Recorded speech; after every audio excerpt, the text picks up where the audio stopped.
দেখো গিরি দেখো যে, দেখো গিরি দেখো যে তোর উমাইলো দুর্গা হয়ে, সে নয় সামান্য মেয়ে। দেখো গিরি দেখো যে তোর উমাইলো দুর্গা হয়ে, সে নয় সামান্য মেয়ে। দেখো গিরি দেখো যে, শুনেছি নারদের কাছে তরুমা শ্মশানে থাকে। শুনেছি নারদের কাছে তরুমা শ্মশান। নমস্কার বন্ধুরা, কেমন আছেন সবাই? গল্প যেখানে সত্যি চ্যানেলের আরও একটি নতুন গল্পে আপনাদের সকলকে স্বাগত জানাই। প্রতিবারের মতো এবারেও বলি, আমাদের চ্যানেলে নতুন হলে অবশ্যই আমাদের চ্যানেলটিকে সাবস্ক্রাইব করে পাশে থাকবেন। বেল আইকনটিকে অবশ্যই প্রেস করে নেবেন পরবর্তী গল্প যাতে খুব সহজে আপনাদের কাছে পৌঁছে যায় তার জন্য। আর অবশ্যই যদি আমাদের গল্প এতটুকু ভালো লেগে থাকে তাহলে কাছের মানুষদের সাথে একটু শেয়ার করবেন, কমেন্টের মাধ্যমে জানাবেন কেমন লাগছে আমাদের গল্পগুলো। আরও গল্প শুনতে আমাদের ডেসক্রিপশন বক্সে দেওয়া লিঙ্কগুলোতে ক্লিক করতে পারেন। সেখানে আমাদের বেশ কিছু গল্পের লিঙ্ক পোস্ট করা থাকে। আমাদের গল্প পোস্ট করার সময় প্রতিদিন ঠিক সকাল 9টা থেকে 9:30। আজ বলবো বিরূপাক্ষের গল্প। বিরূপাক্ষ মানে বীরেন্দ্র কৃষ্ণ ভদ্র। হ্যাঁ, মহালয়া যাকে ছাড়া ভাবাই যায় না।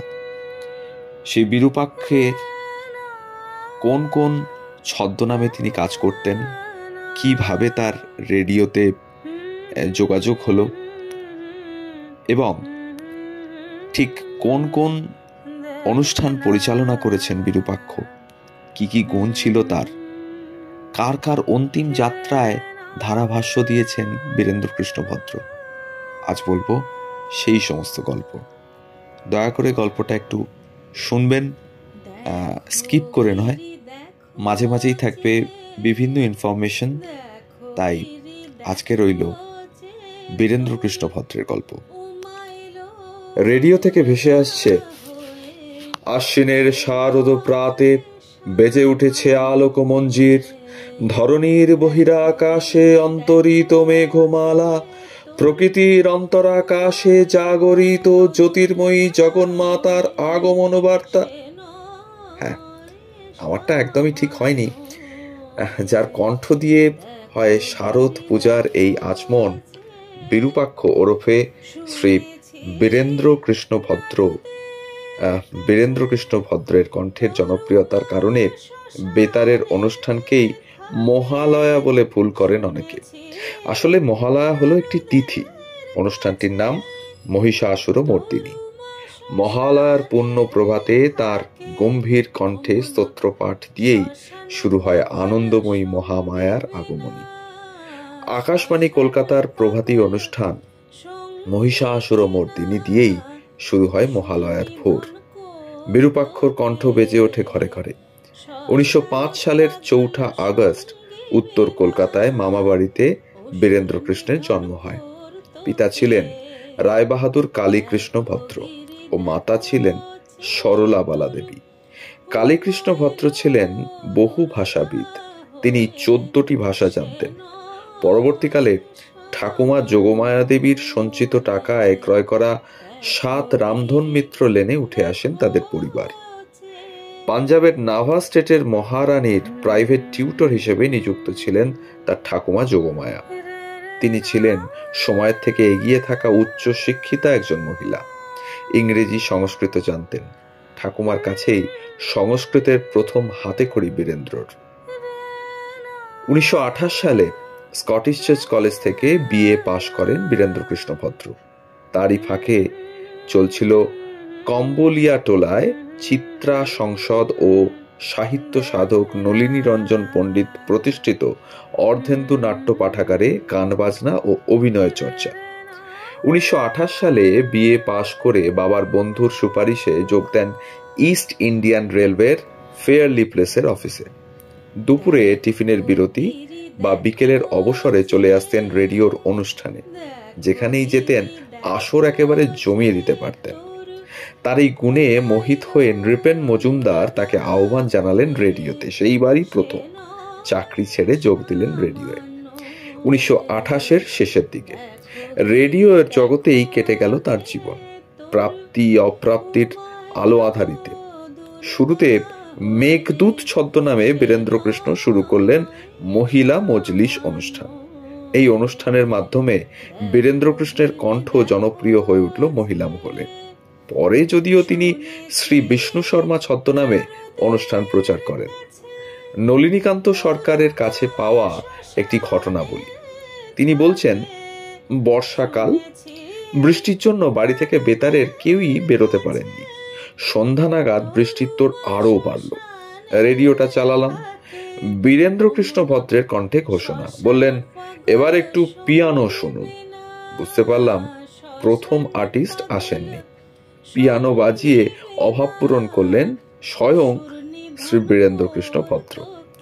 দ্বিতীয় আর্টিস্টও অনুপস্থিত। বীরেন্দ্রকৃষ্ণ ভদ্র ঘোষণা করলেন, এবার রবীন্দ্রসঙ্গীত। বাহুল্য, এবার গায়কও সেই বীরেন্দ্রকৃষ্ণ ভদ্র। 1931-এর 8ই মে বেতারে অভিনীত হলো ডিএল রায়ের শাহজাহান নাটক। সে এক মনে রাখার মতো ঘটনা। বীরেন্দ্রকৃষ্ণ ভদ্র হলেন অরঙ্গজেব, অহিন্দ্র চৌধুরী করলেন শাহজাহানের পাঠ, দুর্গাদাস বন্দ্যোপাধ্যায় দ্বারা নিভাননী জাহানারা, মিস বীণাপানি করেছিলেন পিয়ারির ক্যারেক্টার। সাধারণ রঙ্গালয়ে অভিনীত গিরিশচন্দ্র ঘোষ, দীনবন্ধু মিত্র, মাইকেল মধুসূদন, ক্ষীরোদপ্রসাদ বিদ্যা বিনোদ, অপরেশচন্দ্র মুখোপাধ্যায়, শচীন সেনগুপ্ত প্রমুখ দিকপাল নাট্যকারদের বহু নাটক বীরেন্দ্রকৃষ্ণর প্রযোজনায় বেতারস্থ হয়েছে। 1952 সালে বঙ্কিমচন্দ্র চট্টোপাধ্যায়ের সুবর্ণ গোলক গল্পটিকেও তিনি নাট্যায়িত করেন। তার জুনিয়ররা মানে জগন্নাথ বসু থেকে শ্রাবন্তী মজুমদার, ধীরেন্দার স্মৃতিতে আজও সেই সময়টাতে ফিরে যান। বীরেন ভদ্র বলতেন নতুনদের, যেটা রেডিওয়ে বলছো সেটা যতক্ষণ না আত্মস্থ করতে পারবে ততক্ষণ সেটা শ্রোতার মনে রেখাপাত করবে না। আকাশবাণী কলকাতা থেকে বীরেন্দ্রকৃষ্ণ ভদ্র অনেক ঐতিহাসিক ঘটনা লাইভ অনুষ্ঠান করে শোনান সারা বাংলাকে। যেমন 1941 সালের 7ই আগস্ট 22শে শ্রাবণ, অঝোর বৃষ্টি স্নাত দিন। রবীন্দ্রনাথ ঠাকুরের শরীর অত্যন্ত খারাপের দিকে। আকাশবাণী স্টেশন ডিরেক্টরের নির্দেশ, সকাল থেকে প্রতি 15 মিনিট অন্তর কবিগুরুর খবর শ্রোতাদের কাছে পৌঁছে দিতে হবে। নলিনীকান্ত সরকার গেলেন জোড়াসাঁকো। সেখান থেকে প্রতি 15 মিনিট অন্তর ফোন করে পাঠালেন রবি ঠাকুরের খবর। আর সেই সূত্র ধরে রেডিও অফিস থেকে 15 মিনিট অন্তর বীরেন্দ্রকৃষ্ণ ভদ্র ঘোষণা করে চললেন দুপুর পর্যন্ত। বেলা 12:13 গুরুদেব অনন্তলোকে যাত্রা করলেন। বেতার কর্তৃপক্ষ ঠিক করলেন শ্মশান ক্ষেত্র থেকে অনুষ্ঠান আদি সম্প্রচার করা হবে। কোনো বিশিষ্ট ব্যক্তির শোভাযাত্রার ধারা বিবরণী রেডিওয়ে সেই প্রথম। রবি ঠাকুরের মৃত্যুর খবর পেয়ে সেদিন ওই ঘোর বর্ষার দিনে একজন সদ্য কিশোর ছুটেছিল রাস্তায়। ভিড়ের মধ্যে দাঁড়িয়ে দেখেছিল কবিগুরুর শেষ যাত্রা। সেই কিশোরটি আর কেউ নয়, ছিল উত্তম কুমার। কিন্তু সেদিন কি সেও জানতো যে কয়েক দশক পরে তার প্রয়াণের খবরও ধারাভাষ্য রূপে একইভাবে পড়বেন বীরেন্দ্রকৃষ্ণ ভদ্র, আর একই রকম জনজোয়ার রাস্তায় নামবে? 25শে জুলাই 1980, আজ থেকে প্রায় 45 বছর আগে মহানায়কের প্রয়াণে জনতার মহামিছিল নেমেছিল রাস্তায়। অন্তিম যাত্রায় চলমান শোক মিছিল কলকাতাবাসী প্রথম দেখেছিল 7ই আগস্ট, মানে বাংলার 22শে শ্রাবণ 1941 সালে গুরুদেবের মৃত্যুতে। এরপর দ্বিতীয় ও শেষবার দেখলেন মহানায়কের মহাপ্রয়াণে। উত্তম কুমারের মৃত্যুর দিন তারই পাশে দাঁড়িয়ে বীরেন্দ্রকৃষ্ণ ভদ্র কেওড়াতলা শ্মশানে তার ধারা বিবরণী দিয়েছিলেন। উত্তম কুমারের শরীরে যখন আগুন ছোঁয়ানো হলো, ক্ষণিকের জন্য থেমে গেলেন তিনি। চোখটা চিকচিক করে উঠল। বেতারের রূপ ও রঙ্গ আসরে বিরূপাক্ষ ছদ্মনামে নিজের লেখা কৌতুক নকশা পরিবেশন করেছিলেন বীরেন্দ্রকৃষ্ণ ভদ্র। বিরূপাক্ষের ঝঞ্ঝাট, বিরূপাক্ষের বিষম বিপদ, বিরূপাক্ষের অযাচিত উপদেশ বই আকারেও প্রকাশিত হয়েছে। বীরেন্দ্রকৃষ্ণ ভদ্র রেডিওর জন্য যা করেছেন, যা দিয়েছেন, তার পরিবর্তে তিনি ও তার পরিবার রেডিও থেকে সেরকম কিছুই পাননি। পেয়েছেন আজীবন জনতার শ্রদ্ধা ও ভালোবাসা। কিন্তু এই কিংবদন্তি বাঙালির আরো অনেক কিছু হয়তো প্রাপ্য ছিল। তারাশঙ্কর বন্দ্যোপাধ্যায়, বিধানচন্দ্র রায় প্রমুখের অন্তিম যাত্রার বিবরণীও দিয়েছিলেন বীরেন্দ্রকৃষ্ণ ভদ্র। এরপরে 1991 সালের 4 নভেম্বর তিনি নিজেই অমৃতলোকে যাত্রা করেন। তার শেষ যাত্রা একেবারে আড়ম্বরহীনই হয়েছিল, যা তার প্রাপ্য হয়তো ছিল না। আসলে তাকে তো মানুষ কণ্ঠ দিয়েই চিনত। শেষ জীবনে হতাশা ও স্মৃতিভ্রংশতা গ্রাস করেছিল তাকে। একটা কথা প্রায় বলতেন, এখন আর আমায় কেউ মনে রাখে না, কিন্তু বছরের ওই একটা দিন তারা আমায় ছাড়া ভাবতে পারে না। আর সেই দিনটা হলো মহালয়া। হ্যাঁ, একেবারেই ঠিক কথা। মহালয়ার দিন ভোর 4টের সময় এখনো আপামোর বাংলার মানুষ রেডিওটি অন করেন এবং শোনেন সেই বিখ্যাত গলা, বিরূপাক্ষের গলা, বীরেন্দ্রকৃষ্ণ ভদ্রের গলা, যা ছাড়া বোধহয় আগমনের সূচনা হতেই পারে না। তো এই ছিল আজকের গল্প, বীরেন্দ্রকৃষ্ণ ভদ্রের গল্প, বিরূপাক্ষের গল্প। কেমন লাগলো আমাদের গল্প অবশ্যই কমেন্টের মাধ্যমে জানাবেন।